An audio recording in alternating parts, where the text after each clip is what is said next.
ako ang dumaranas ng ganito, habang ang iba'y tila walang problema.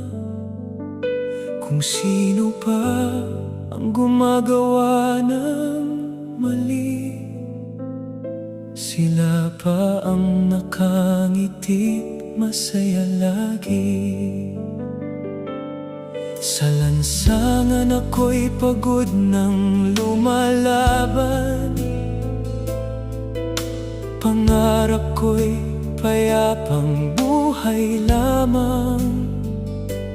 Ngunit bawat araw ay puno ng pasanin, habang ang nasa itaas ay tila walang pansin.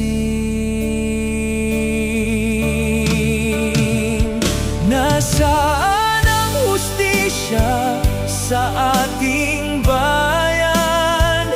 Bakit ang mahirap ay lalong nahihirapan?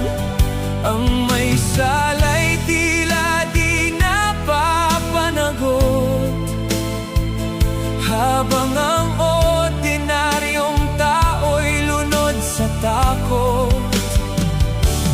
Bayan ko, kailan ka magbabago? Katotohanan sana'y ating marinig.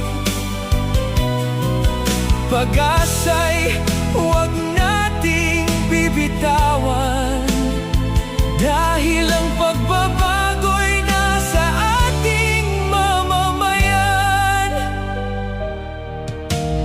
May mga pinunong nangakong tapat, ngunit ang pangako'y unti-unting naglalaho.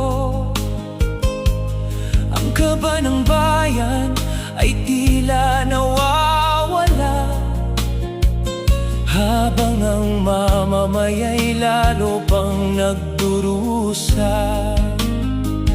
Kahit walang tigil ang aking pagtatrabaho, kulang pa rin ang perang pangtustos. Mga anak ay nangangarap ng magandang bukas, ngunit bakit tila pag-asa'y kumukupas? Ngunit di dapat mawalan ng tinig kapag sama-sama pagbabago'y maririnig. Ang bayan ay di lang para sa makapangyarihan, kundi para sa bawat pusong lumalaban.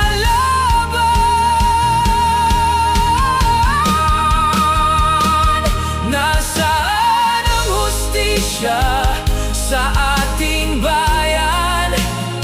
Hanggang kailan tayo magdurusa't masasaktan? Ngunit habang may taong handang tumindig, pagbabago balang araw ay maririnig. Bayan ko, mahal pa rin kita, kahit sugatan ka na.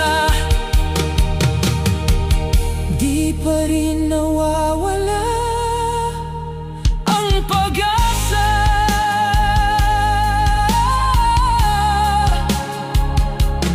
Oh, pag-asa ng bayan, nasa puso ng mamamayan.